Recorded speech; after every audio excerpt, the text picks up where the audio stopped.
तो dear student, आपका बहुत बहुत स्वागत है। आप देख रहे हैं मास्टर साहब और हमारा नाम है आयुष। तो स्टूडेंट, आपका फिर से स्वागत है फूफा एक्सप्रेस के इस लेक्चर में। तो जो भी नए बच्चे हैं चैनल को सब्सक्राइब करके बेल नोटिफिकेशन दबा दीजिए और शामिल हो जाइए फूफा जी की क्लास में। और जो चाहते हैं कि पर्सनली मेरे गाइडेंस में संस्कृत का प्रिपरेशन करे, वो संस्कृत प्रो बैच को ज्वाइन कीजिएगा। प्रो बैच क्या है, एक फुल डिटेल वीडियो बना दिए हैं जिसकी लिंक आपको डिस्क्रिप्शन में मिल जाएगी। तो आज जो टॉपिक स्टूडेंट हम लोग पढ़ने वाले हैं जिसका नाम है घटनाक्रम, ठीक है। और घटनाक्रम का यह जो है लेक्चर नंबर 2 है। इससे पहले एक लेक्चर आपको हमने घटनाक्रम का बना के दिया है। उम्मीद और विश्वास दोनों कर रहे हैं कि आप उस लेक्चर को देख लिए होंगे। नहीं देखे हैं तो लिंक जो है आपको डिस्क्रिप्शन में मिल जाएगा, जाके देख लीजिए, ठीक है। चलिए करते हैं स्टार्ट। तो घटनाक्रम आपको पता है कि टर्म 2 में 2 चैप्टर से आएगा। चैप्टर नंबर 7 यानी कि सौहार्दम प्रकृतेः शोभा, और चैप्टर नंबर 8 यानी कि विचित्रः साक्षी। तो चैप्टर नंबर 7 से आज से हम लोग स्टार्ट कर रहे हैं और जल्दी ही हम लोग चैप्टर 8 का भी फिनिश कर देंगे। तो आज जो घटनाक्रम का हम प्रैक्टिस करने वाले हैं वो है चैप्टर नंबर 7 का घटनाक्रम, जिसका नाम है सौहार्दम प्रकृतेः शोभा चैप्टर, ठीक है। नाटक वाला चैप्टर, वही सब जो अपना मिलजुल के नहीं लड़ाई पीट करता रहता है, बंदर शेर, वही वाला चैप्टर। अब घटनाक्रम पढ़ाने से पहले एक बात बता दे, जो भी पुराने बच्चे हो तो जान ही रहे होंगे कि सर क्या बोलने वाले हैं। जो नए बच्चे हैं उनको बता दे कि बाबू घटनाक्रम तभी आपसे बनेगा जब आप चैप्टर को पढ़े होइएगा तब, ठीक है। अगर आप अभी तक चैप्टर पढ़े ही नहीं है, सोच रहे घटनाक्रम बन जाएगा, 4 में 4 आ जाएगा, तो ऐसा नहीं होता है। तो प्लीज आप चैप्टर भी पढ़ लीजिएगा। लेक्चर का लिंक डिस्क्रिप्शन में है। कोई भारी काम है नहीं, शांति से जाके चैप्टर को पढ़ लेना है, जितना भी वर्ड मीनिंग है उसको याद कर लेना है। अब चलिए करते हैं एक बात और जरूरी बात।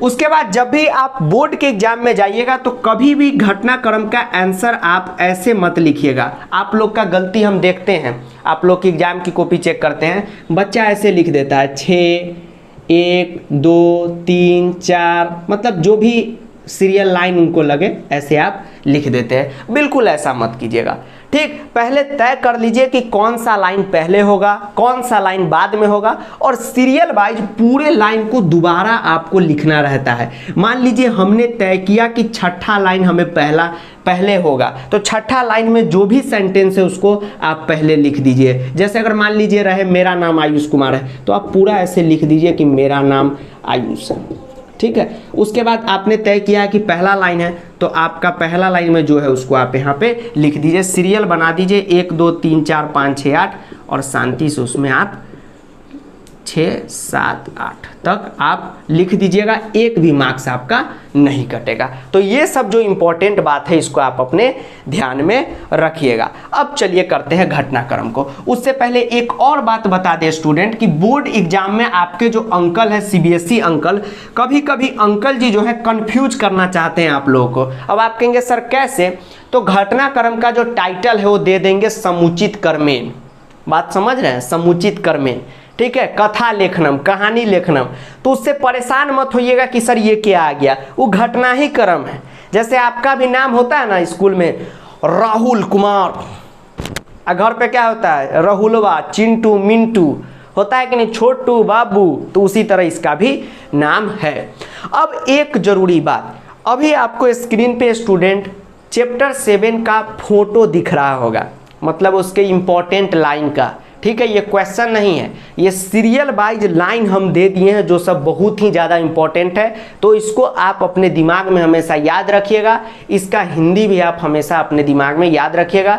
ये सब लाइन आपके घटनाक्रम में आएगा, ठीक है, ठीक। तो ये लाइन आप याद रखिएगा तो आपको पता चल जाएगा कि कौन से लाइन के बाद कौन सा लाइन आता है, ठीक है। तो अभी स्क्रीनशॉट मत लीजिए बाबू, इसको नोट कर लीजिए, और नहीं तो टेलीग्राम पे PDF है वहां से नोट कर लीजिए। लेकिन स्क्रीनशॉट मत लीजिए, इसको अपने कॉपी में नोट कर लीजिए, नहीं तो एग्जाम से एक रात पहले बहुत पछताइएगा कि सर हम तो स्क्रीनशॉट वाले हैं, ठीक है। तो इसको नोट्स बना के और बढ़िया ढंग से याद कर लीजिए। ये क्वेश्चन नहीं है, ये सीरियल वाइज लाइन है जो आपको याद रहना चाहिए। अब चलिए स्टूडेंट करते हैं घटनाक्रम का प्रैक्टिस। उससे पहले बता दें कि चैप्टर याद रहना बहुत ज़्यादा जरूरी है घटनाक्रम के लिए। अब आप कहेंगे सर क्यों, अभी आप हमसे तारक मेहता का उल्टा चश्मा का कहानी पूछिए, मुजबानी बता देंगे। क्यों? क्योंकि हम देखते हैं रोज। आप स्टार प्लस का पूछिएगा सर अनुपमा सीरियल को जानते हैं, तो हम कहेंगे हम जानते हैं, लेकिन कहानी नहीं बता पाएंगे क्योंकि देखते नहीं हैं। तो उसी तरह ये ना हो कि आपसे हम पूछे कि सौहार्दम प्रकृति शोभा को जानते हैं, तो हाँ सर जानते हैं। मिले उले हैं कभी? हाँ सर मिले हैं, लेकिन कहानी याद नहीं है, तो घटनाक्रम कैसे बनेगा? सीरियल का नाम याद रहने से उसका स्टोरी थोड़ी बता देंगे, सीरियल को देखना ना पड़ता है। चलिए बढ़ते हैं अगले सीरियल में, चलिए प्रैक्टिस में।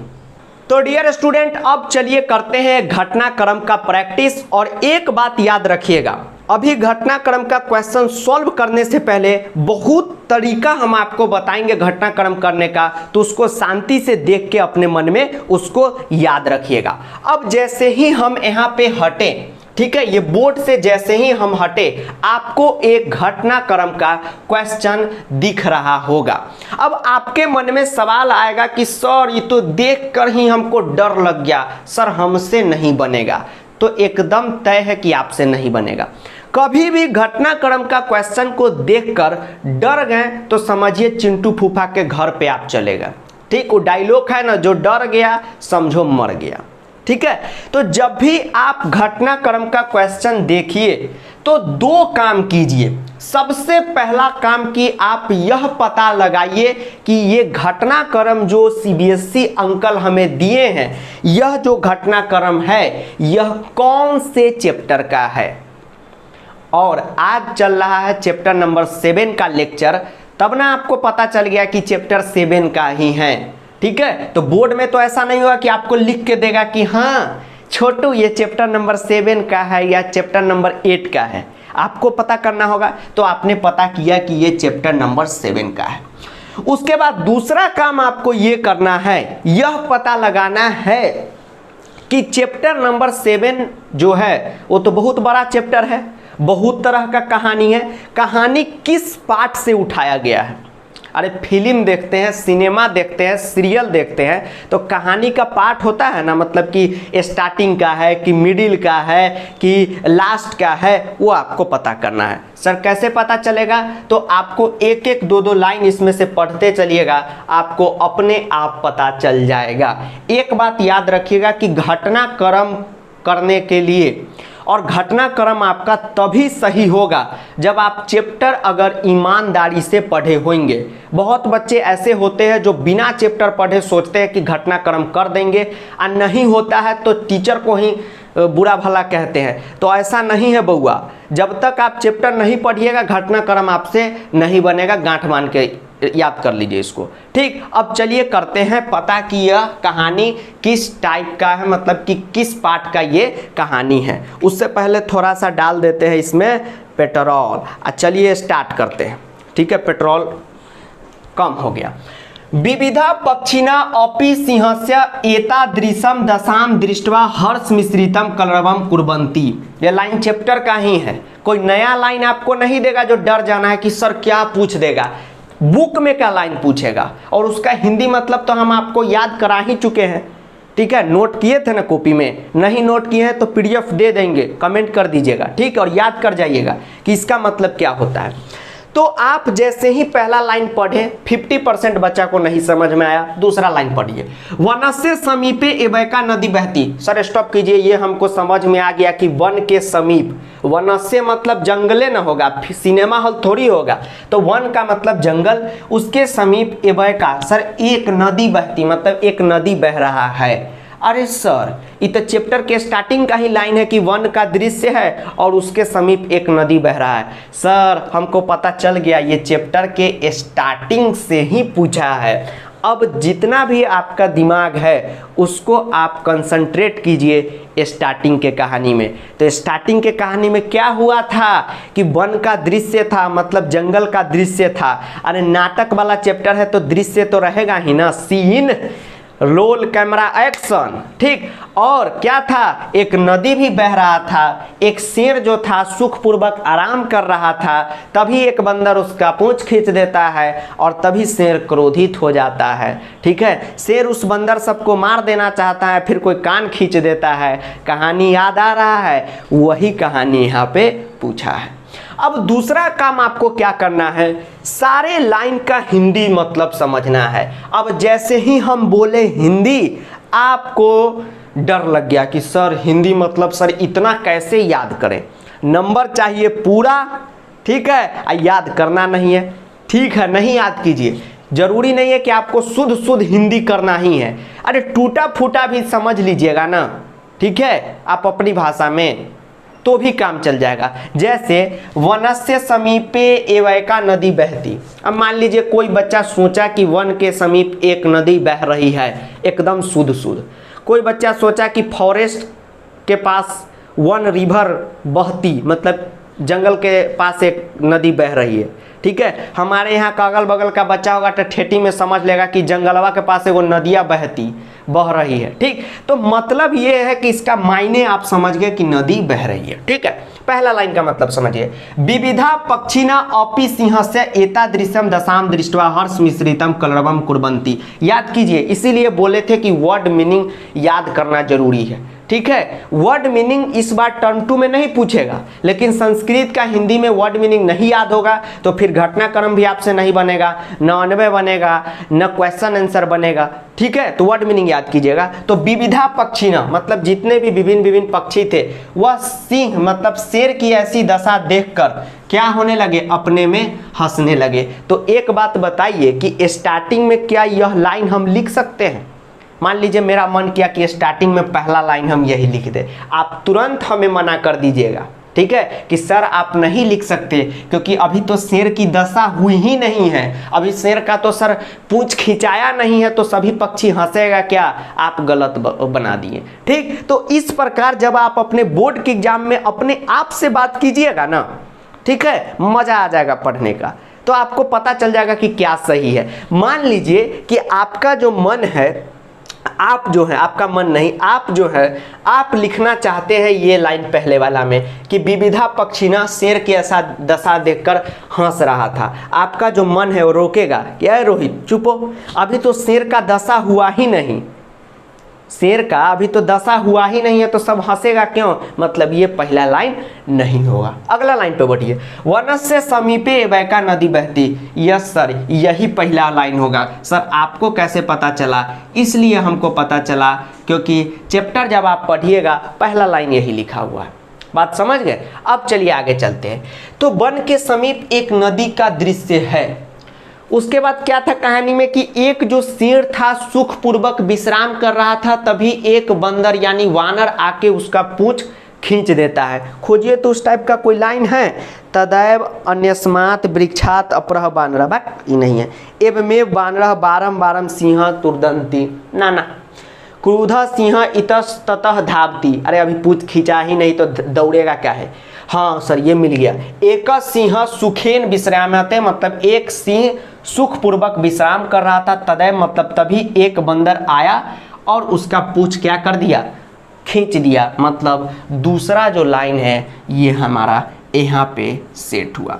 तो एक बात आप अपने दिमाग में रखिएगा कि बोर्ड एग्जाम में इसी तरह बनाइएगा, ठीक है, इसी तरह बनाइएगा। और ये बाबू ये चैप्टर अगर नहीं पढ़े हो ना तो पढ़ लो, ठीक है। अगर कोई बोल रहा है ट्रिक वगैरह से हो जाएगा तो बिल्कुल नहीं होगा, ठीक है। चैप्टर पढ़िएगा तभी आपसे होगा। दूसरा लाइन आपका बन गया। अब आपको पता होगा कि जैसे ही शेर का पूंछ खींचता है तो शेर क्रोधित हो जाता है। ध्यान में लाइए, शेर क्या हो जाता है, क्रोधित हो जाता है। देखिए तो यहाँ पे क्रोधित वाला लाइन है। हाँ सर, क्रुद्ध सिंह मतलब कि क्रोधित शेर। अरे तो यहाँ भी लाइन है क्रुद्ध सिंह मतलब क्रोधित शेर, ठीक। तो दोनों में पहले क्या होगा, तो आपको यह जो है इसका मीनिंग, वर्ड मीनिंग जो आपको बताए हैं याद किए होंगे तो आपको पता चल जाएगा कि यह लाइन होगा कि यह लाइन होगा, ठीक है। तो क्रुद्ध सिंह तम प्रहर्तुम इच्छति परम वानरस्तु क्रुदित्वा वृक्षामरूढ़, मतलब कि वो जो क्रोधित शेर रहता है वो बंदर को मार देना चाहता है, लेकिन बंदर क्या करता है, वृक्ष पे कूद जाता है। मतलब तीसरा जो लाइन है बउआ ये हो जाएगा। अब वृक्ष पे कूदने के बाद क्या कहानी होती है वो आपको बताना है।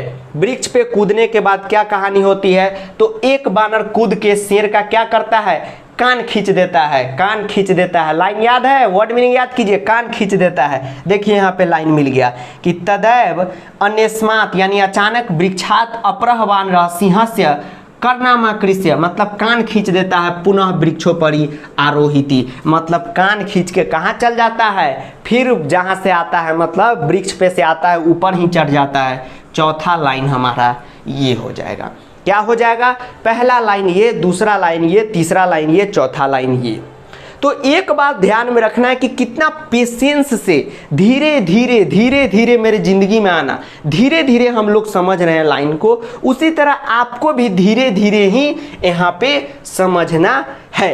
अब चलिए, आपको कहानी में याद होगा कि ऐसा बंदर बार बार करते हैं, तो कहीं ऐसा कहानी है, यस सर, कहानी है ना कि एब में वानरः बारंबारम सिंहम तुर्दंती, मतलब शेर को बार बार ऐसे तंग करते रहते हैं। पांचवा लाइन ये हो गया। ठीक है, अब बताइए कौन कौन लाइन बचा, पहले जो जो सेट कर चुके उसको काटने दीजिए। ये भी हो गया, तीसरा में हम लोग ये भी सेट कर दिए, चौथा में ये सेट कर दिए, अंटी पुलिस बुला लेगी, पांचवा में ये सेट कर दिए। अब चलिए, वानरः वृक्षों परि स्थिता हसंती, और उसके बाद कौन लाइन बचा, क्रुधः सिंह इतस्ततः धावति गर्जति परम किमपि कर्तुम समर्थ एव तिष्ठति। हाँ, तो आपको याद होगा कि ऐसा बंदर बार बार कर रहा था, तो क्रुधः सिंह इतस्ततः, इतस्ततः का मतलब क्या हुआ, इधर उधर। याद कीजिए कहानी, दौड़ता है, गरजता है, किमपि कर्तुम समर्थ, मतलब कि कुछ भी करने में असमर्थ रहता है। तो छठा लाइन क्या हो जाएगा, ये हो जाएगा। ठीक है, और सातवां लाइन आपको पता होगा कि ये बंदर सब का करतूत रहता है, तो पहले बंदर सब की जो टोली होती है वो खूब ज्यादा हंसती है। याद नहीं है कि रे शेर, तू अपना आप को राजा कहता है, तू तो राजा बनने लायक ही नहीं, अपनी रक्षा तो तुम कर ही नहीं रहा, तो मेरा क्या खाक करेगा। और जैसे ही ये बात कह के ये सब हंसने लगता है, उसके बाद आपको पता होगा कि शेर की ऐसी दशा देखकर और जो बाकी पक्षी रहता है वो सब भी हंसने लगता है। तो आठवां नंबर हमारा ये हो गया। ठीक है, चलिए आठवां नंबर हमारा ये हो गया, हमारा बन गया। ठीक, उसके बाद आपको एक दो बार रीचेक कर लेना है कि हाँ हम सही लिखे हैं कि नहीं। हाँ, बिल्कुल सही लिखे हैं। ठीक है, अब आपको क्या करना है, पुनः इस लाइन को लिख देना है। ठीक है, तो इस टाइप से आप बोर्ड के एग्जाम में बनाएंगे क्वेश्चन। और जो हमने आपको बताया है कि कैसे आप लाइन को लिखिएगा, उसको पुनः आप यानी कि दोबारा आप उसको लिख दीजिएगा। पहला लाइन में ये लिख दीजिएगा, दूसरा लाइन में ये लिख दीजिएगा, तीसरा लाइन में आपको ये लिख देना है, चौथा लाइन में आपको ये लिख देना है, पांचवा में ये, उसके बाद छठा में ये, सातवां में ये और आठवां में ये आपको लिख देना है। ठीक है, चलिए ये जो है आठवां है,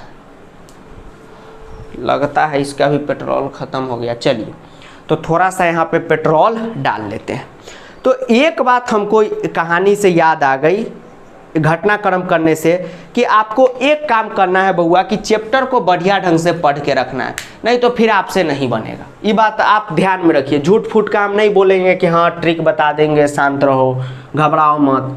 ठीक है, हम कोई व्यूज वूज के लिए नहीं पढ़ाते हैं, नहीं तो अभी इतना डिमांड आ रहा है कि सर अनुवाद एक वीडियो में करा दीजिए, लेकिन अनुवाद एक वीडियो में रिवीजन करा सकते हैं, पूरा अनुवाद नहीं बता सकते। चाहते तो करा देते, लेकिन ऐसा गलत काम हम नहीं करेंगे। तो एक बात आपको बताएंगे कि घटनाक्रम का अभी से फूफा एक्सप्रेस का ये जो लेक्चर चल रहा है इसमें बहुत प्रैक्टिस करा देंगे, लेकिन आप लोग वर्ड मीनिंग और चैप्टर को पढ़ के अच्छा ढंग से रखिएगा। तब तक के लिए जय हिंद, वंदे मातरम, आदाब, नमस्कार, सत श्री अकाल और धन्यवाद।